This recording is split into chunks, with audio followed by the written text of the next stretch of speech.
સુંદર સાજી આ પૂરી ધ્યાનની વાયમાં મૂકી તો આપણે બધા ધ્યાન તરફ ગયા છે.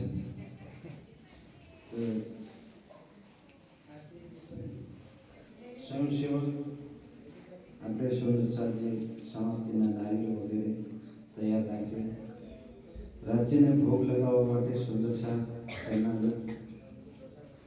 ભોગ તૈયાર કરે. એટલી જ વારમાં આપણે હોળીના મહાપર્વનો સુંદર સાજી મહત્વ એના વિષયમાં જાણવાનો આપણે બધા પ્રયાસ કરીશું. પ્રથમ રાગ ચરણ તો ધનિયના છોરાયો કિન ગાન કરેગા એકિયા મેરે જીવ કે યા મેરે જીવ કે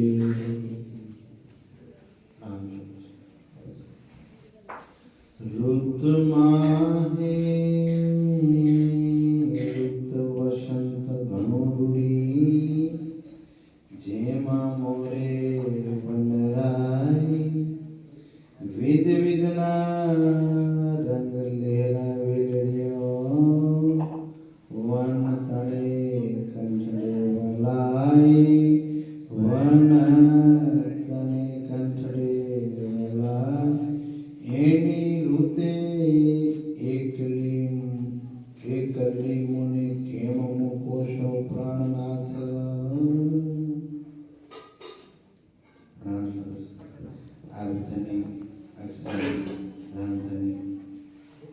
આ પ્રસંગને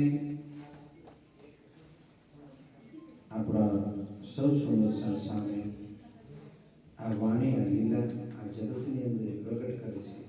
આ પ્રસંગ છે ખટ ઋતુ. ખટ એટલે 6 ઋતુ. કેટલી ઋતુ? 6. 12 મહિના 6 ઋતુ એટલે એક ઋતુ કેટલા મહિના ભાગે પડે? 2 જ મહિના પડે ને. આ ઋતુ છે ફાગણ અને ચૈત્ર. અને આ પ્રસંગ એ વખતેનો છે જ્યારે સુંદર સાજી 1712 પછી રાજ્યની શક્તિ ઇન્દ્રાવતીની અંદર બેસી ગઈ.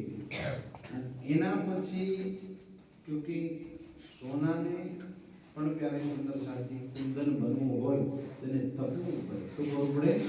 તપાવવું પડે. એના પછી કુંદન ન બને. કુંદન બનાવવું હોય તો એને તપાવવું પડે. એમનો જીવ છે પૂર્વજન્મની અંદર મરુનો જો જીવ હિમાલયની અંદર તપેલો છે. હજી પ્યારે સુંદર સાજી વિરહની જો આગ વિરહનું જે ઝરણું છે હજુ ફૂટ્યું નથી. હવે શ્રીજી કહે છે કે ભાઈ આને કોઈ ને કોઈ બહાને મારે એને દુનિયાથી એકાંતમાં લઈ જવા પડે.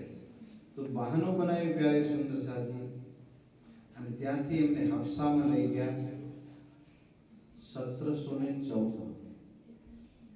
સમજાય છે ને? હફસાની અંદર લઈ ગયા અને એમાં નજરબંધ થાય છે. નજરબંધ પછી પ્યારે સુંદર સાજી વિકટની અંદર એક પ્રસંગ આવે છે જ્યારે એક સેવામાં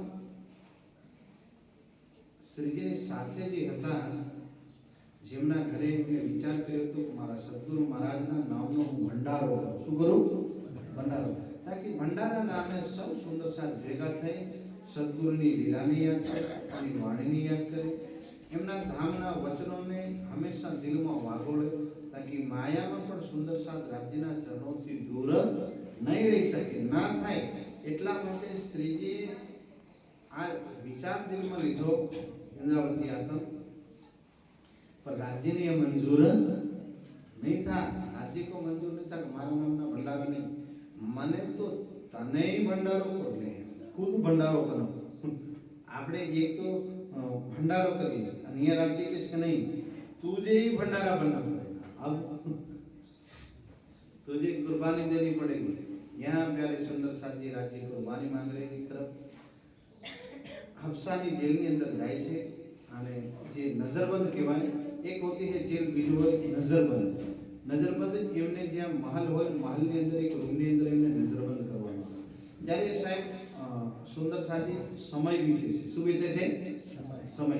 અને સમયમાં 6 ઋતુ વીતે છે. 6 ઋતુમાં આ ઋતુ આવે છે વસંત ઋતુ ફાગણ અને ચૈત્રની ઋતુ આવે ત્યારે આ આત્મા જે ઇન્દ્રાવતીની હતી એ પોતાના ધણી માટે વિરહની અંદર ડૂબી ગઈ હતી. અને ડૂબી ગઈ હતી.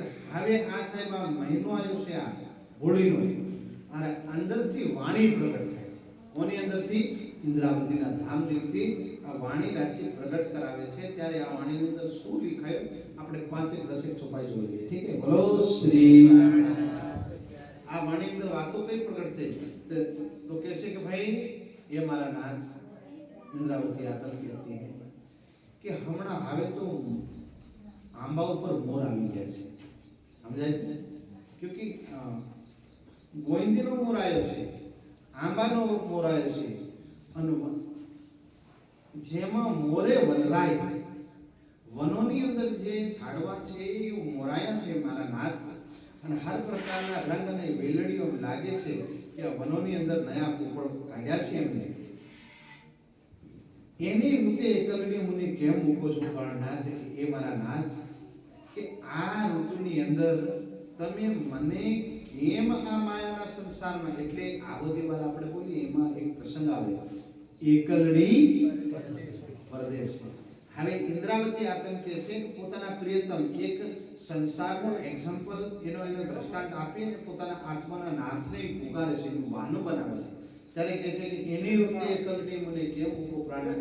આ રળિયામની સોહામની જે વાતાવરણની જે ઋતુ છે મારા નાથ, મારા પ્રાણનાથ, કે તમે આ મને માયાની અંદર એકલડી કેમ મૂકો છો આ સંસારની અંદર? આ જે અવસ્થા છે એ અવસ્થામાં જ્યારે ઇન્દ્રાવતીના આ શરીર શ્રીફળ થયું હતું. શું થયું હતું? સરફળ ભયો. આ હુકાઈ ગયું હતું સાહેબ, આનો ખોરાક 1 રૂપિયા ભાર થઈ ગયો. આવી અવસ્થામાં રાજ્યની આત્મા પુકારે છે સુંદર સાથી. અને પુકારતા પુકારતા જીવ સકોમલ કુપલ મેલે રમવા સાવલિયાને સાથ, કે મારા નાથ, હે મારા પ્રાણનાથ, કે હવે તમારે આવવું પડશે. મારી આત્મ તમારી સાથે રમવા માંગે છે. અમૃત વાય વસંતનો. હજી તમે નહીં આવો તો તમને એક વાત કહું કે જે હમણાં જો પવન વાય છે એ અનેક પ્રકારના જે ઝાડવા છે એને ટકરાઈને આવે છે, એમાંથી સુગંધ લઈને આવે છે, અને એમાં તમારા સમાચાર લાવે છે. બોલો શ્રી. એ મારા પ્રાણનાથ કે તમે હજી કેમ નથી પ્રગટ થતા? રાજ્યને પ્રગટ કરવા માટે ઇન્દ્રાવતી આતમ પોતાના દિલની ભાવનાઓ આ પ્રકૃતિ સાથે સંકળી અને પ્રગટ કરે છે. પોતાના ભાવ પ્રગટ કરે છે. એ પોતાના ધણી માટે, પોતાના નાથ માટે કે હજી તમે પ્રગટ કેમ નથી થતા? તમે દુનિયામાં કોઈ તપે જપે એ તો દુનિયાની રીતિ કહેવાય.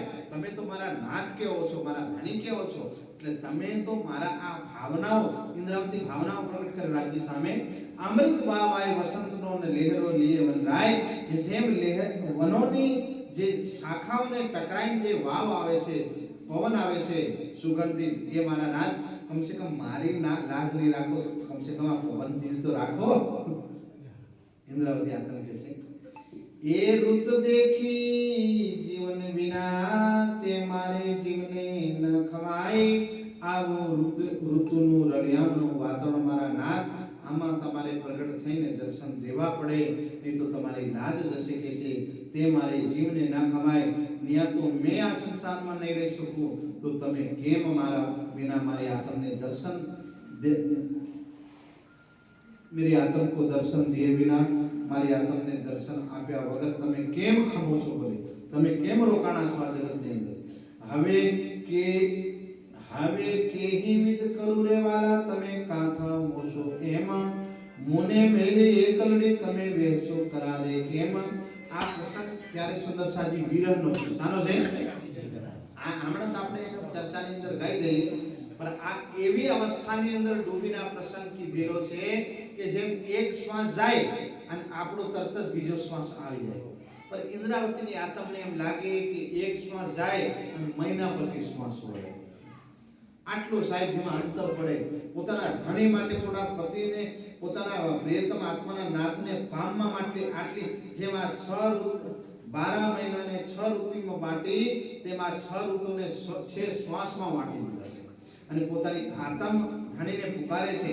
તો કહેવાનો એ છે કે જેમ ઇન્દ્રાવતી આત્મને હોળીના મહિનામાં રાજ્યને પુકાર્યા, જે વિરહની અવસ્થાની અંદર થઈને પુકાર્યા, ઈ વિરહની અવસ્થામાં રહી સુંદર સાથ પુકાર એટલે હોળીમાં રાજ્ય આવે આવે બોલો શ્રી એમાં સીધો રસ્તો એ છે કે જેમ ઇન્દ્રાવતી હંસાની અંદર સુંદર સાંજે નજરબંધ હતા ત્યારે આ દુનિયાને આ પ્રકૃતિના એક્ઝામ્પલ દઈ અને પોતે ધણીને પુકાર્યા ઈ જ અવસ્થામાં હોળી આવે.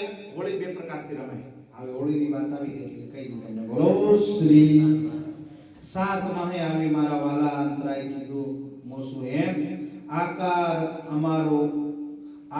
તમારો સમો દુઃખ સુખ દેખે દે અંતર્ગત આવી મારા વાલા બેઠાસો આકાર માહે આકાર દેહ ધર્યું માયાનો તે માટે કોણે ન ઓળખાય. ઇન્દ્રાવતી કહે છે કે મારા નાથ તમે બીજી જગ્યાએ હતા તો અમે ઢૂંઢવા જતા પણ મારે તકલીફ એ છે કે તમે અંદર આવીને બેહી ગયા છો ને મારે પાછા તમને ઢૂંઢવા છો મરી ગયા. બોલો શ્રી. જ્યારે ઇન્દ્રાવતી આતમ હફસામાં હતી ત્યારે રાજ્ય ક્યાં હતા? થોડુંક મંથન કરો જાણો હોળીમાં એટલે જાણવા મળશે. ત્યારે ઇન્દ્રાવતી આતમ ભગતજી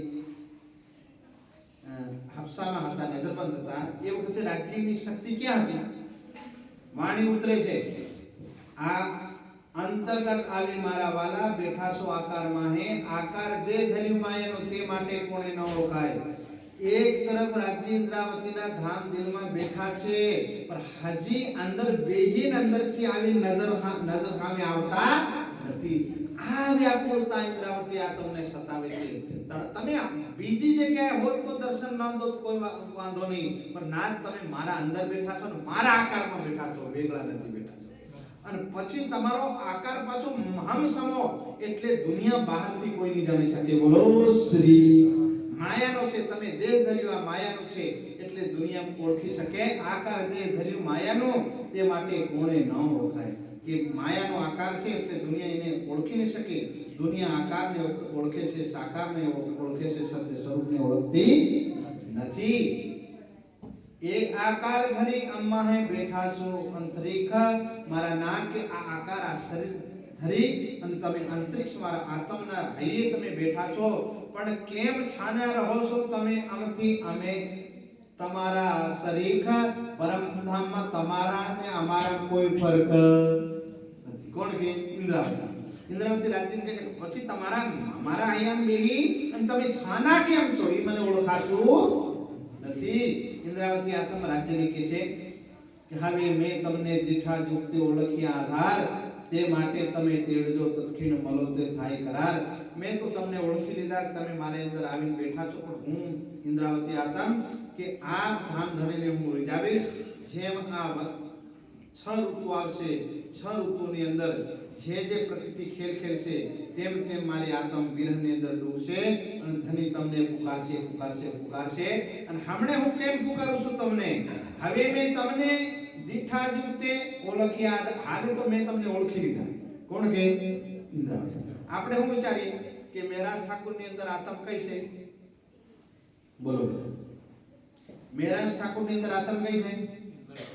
ઇન્દ્રાવતી. और इंद्रावती ની અંદર કોણ બેઠા છે? રાજ્ય શ્યામલ. તો હવે ઇન્દ્રાવતી કે છે કે હવે મેં તમને દીઠા યુક્તે ઓળખ્યા આધાર કે દુનિયા ઓળખે કે ઓળખે મેં તો તમને ઓળખી લીધા છે. મેં તો તમને ઓળખી લીધા છે. હવે મેં તમને દીઠા યુક્તે ઓળખ્યા આધાર તે માટે તમે તેડજો તત્ક્ષણ મળો તે થાય કરાર. અને હવે તો તમારે મને તેડવું પડશે. જો હોળી બધા તેડવા આવે કે નહીં આવે? આ પ્રસંગ આયો તેડવાનો. બોલો શ્રી. અને હવે રાજ્યની ઇન્દ્રાવતી ક્યાં તેડવા કે છે કે તમે મારી અંદર બેઠા છો તો હવે તમારે આ જેમ દુનિયાની અંદર એકબીજાને તેડવાનો પ્રસંગ ચાલે છે તેમ આ હોળીના પ્રસંગે તમને પણ મને તેડવી પડશે. કેમ તેડવી પડશે? હુતાસણીનો ઉત્સવ અતિ રૂડો આવી રમો અમીર ગુલાલ કે હાલે આ હોળીનો ઉત્સવ આવ્યો છે. હોળી એટલે હુતાસણી નો ઉત્સવ અતિ રૂડો આવી રમો અબીર ગુલાલ ચોવા ચંદન અનેક અરગજા હું છાંટી કરું વાલા દિને લાલ. કે હવે આ ગુલાલ નહીં હમણાં ધૂળેટી બધા ઉડાડશે. આ આપણે ખરીદેલા ઈ ગુલાલ નહીં આપણે પેલું કેસુડો ને ખાખરાના જે ફૂલો લઈ આવવાના, એને ફૂંકવાના, એમાં પ્યારે સુંદર સાજી ચાવલનો આટો, ધ્યાનથી સાંભળજો, ચોવા અને એમાં પાછું ચંદન મેળવવાનું, કેસર મેળવવાનું, અને પ્યારે સુંદર સાજી પછી એ અબીર ગુલાલ બને. અને ઈ છાંટવાથી આપણે જે હમણાં કહેવાશે હોળી પછી એક રોગ આવશે જે ચેચક આવે જેને માતાજી નીકળી કહેવાય, અને ઈ અગર હોળીમાં આ ગુલાલ છાંટી દે તો એને આ માતાજીનો જે રોગ આવે ખરો ને પેલો નાના નાના પૂછ્યું ઈ રોગ કદી નહીં આવે. બા બોલો શ્રી. સમજાય? આ પ્રાકૃતિક દેન છે, આ પ્રકૃતિની દેન છે.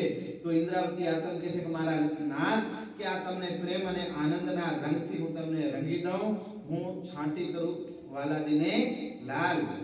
હવે પ્યારે સુંદર સાજી પ્યારે સજ્જનો માતા બહેન ભાઈઓ, એક આતમ પોતાની વિરહની વેદના પોતાના પરવરદિગાર નાથ શ્રી પ્રાણનાથ માટે આ દુનિયાના શબ્દોથી વ્યક્ત કરે છે, નહીં તો આ શબ્દ એમને લાગે વળગે નહીં.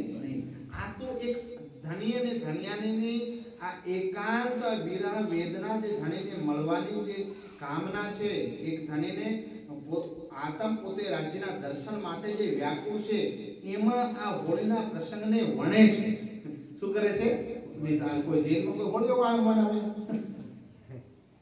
જેલમાં કોઈ હોળીઓ બનાવે નહીં, હોળીના પ્રસંગને પોતાના શબ્દમાં વિરહની વેદનામાં વણે છે ઇન્દ્રાવતી આતમ. કે જેમ દુનિયા એકબીજાને ચંદન ચોખા ને અગરબત્તી અને ગુલાલ છાંટે છે મારા નાથ, કે તમારે પ્રગટ થવું પડશે, હું પણ તમને છાંટું.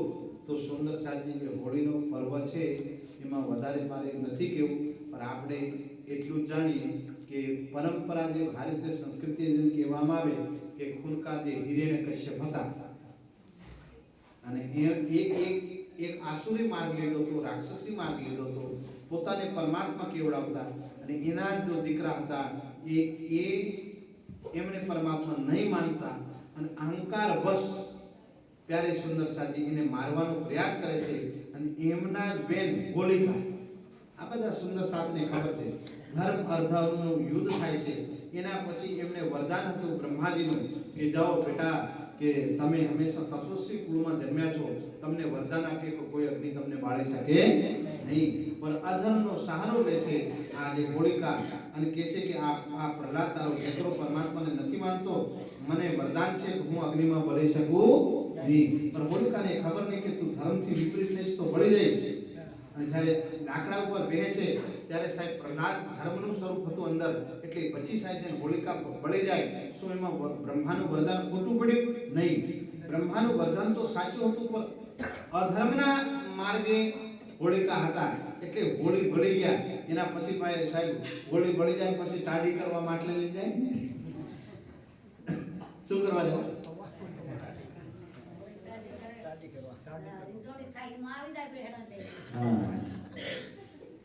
પેલા તો આગ ખડકાવી અને બેહી ગયા. રાત્રિમાં બધાને ખબર પડી કે આ પ્રહલાદ બળી ગયો છે એટલે રાતભર નહીં આયા. પણ હિરણ્યકશ્યપને ખબર પડી કે અરે હાઈ પર રેવા દો ને, પેલી હોલિકા બળી ગઈ, માટલા નહીં તોડી પડ્યા. એમને નહીં તો ઈ તો બળતા તરત જ માટલા લઈ આવી જતા ભાઈ, પણ રાતભર માટલા નહીં લાયા. બધા ગોલ ગોલ નગારા વગારા વાગ્યા એટલે નગારા પેલા મસ્ત થઈ ગયા અને ઉત્સવમાં મસ્ત થઈ ગયા, એટલે કોઈને ખબર નથી પડી કે બળ્યું કોણ. આગ એટલી બધી લાગી હતી કે બળ્યું કોને ખબર નહીં, પણ પેલાની અંદર તો ધર્મ હતો એટલે કઈ એનો આખો બાળ નહીં થયો.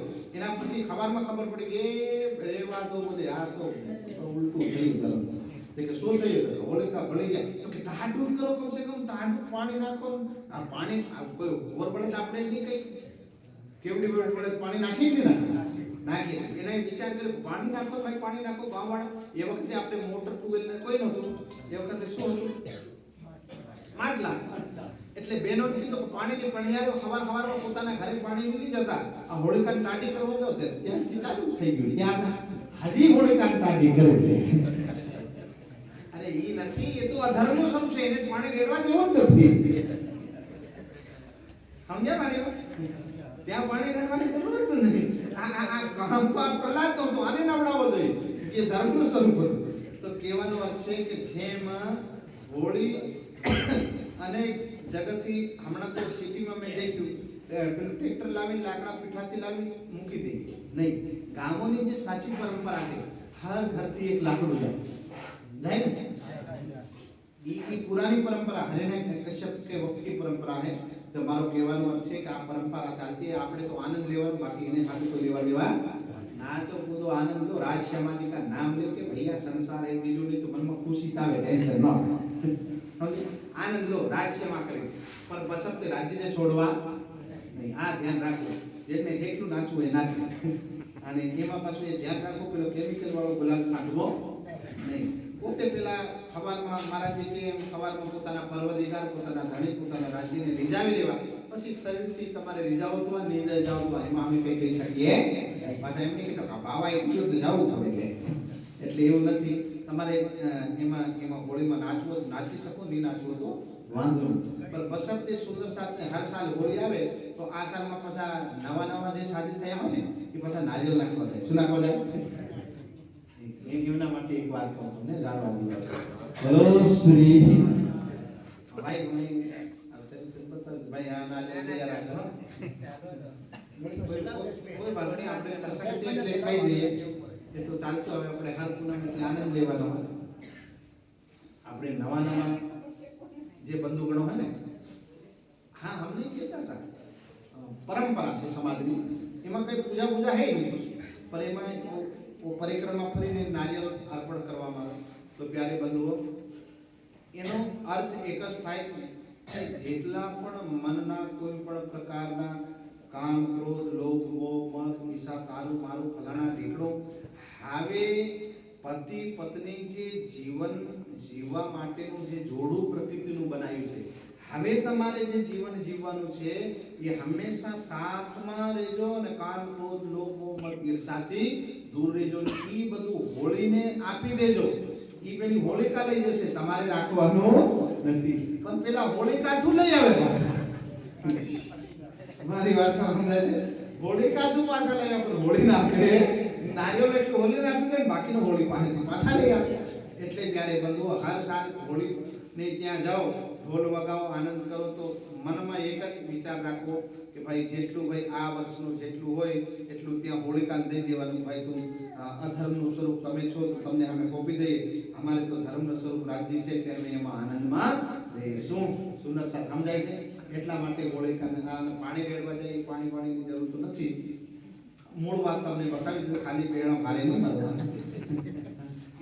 કામ તો એ તો પ્રહલાદને નવડાવવા જોઈએ, પણ ઉલટું થયું, હોળીને ટાઢી કરી. પણ કોણ કે અંધેર નગરે ગંડુ રાજા હિરણ્ય કશ્યપ ભગવાન મનાવતો હોય, પોતાની પ્રજાને દી છોડે કોઈ ભૂખા કરી નાખે. એ તો તમારે એ વગર ડેગડે પણ પાણી લઈને જવું પડે. ત્યાં રાજાએ કીધું છે. કોને કીધું? રાજાએ. ત્યાંની પરંપરા આપણા ગામમાં ચાલી પડે, હર જગ્યા કોઈ બી જગ્યાએ આ પરંપરા ચાલુ. પણ કહેવાનો અર્થ છે આવી પરંપરાઓ છે જગતની અંદર. પણ આપણે સુંદર સાથ માટે ભૂતાશ્રેણીનો જે અવસર છે એ પોતાના રાજ્યને રીઝાવવા માટે છે. ક્યોંકિ રાજ્ય આયા એના પહેલા હોળી બળી ગઈ હતી, એટલે માટે આ પ્રસંગ આવ્યો. એ દાદા કહે છે કે આ પરમધામમાં હોળી છે, કોણ અંદર ભૂતાશ્રેણી લખી દીધી છે. પરમધામમાં હોળી છે નહીં, એને હોળી હાથે કોઈ લેવા દેવા નહીં. આ તો હોલિકા ત્યારે સુંદર સાજી પ્રસંગ ઘટી ગયો હતો અને દ્વાપરમાં આવ્યા, પછી પાછા કળિયુગમાં આવ્યા. એના પહેલા હોળીનો પ્રસંગ બની ગયો. અને એના માટે આ બધી દુનિયા એને મનાવે છે. તો એમાં ઇન્દ્રાવતી આતમ પોતાના વિરહમાં ડૂબીને ધણીને પુકારે છે. તો સુંદર સાથ માટે એક પોતે એકાંતમાં જઈને રાજ્યને પુકારવું એ સાચી હોળી કહેવાય. બાકી દુનિયાની સાથે રહેવું એ પણ સાચી વાત કહેવાય. પણ સબસે अच्छी बात, સારી વાત એ છે કે પોતાના ધણીને એકાંતમાં પુકારવું અને રાજ્યને કેવું કે મારા નાથ કે દુનિયા ગુલાલ લાવે છે, હું પણ તમને ગુલાલ લગાવું. દુનિયા રાજ્ય લાવે થોડું લગાવી દે.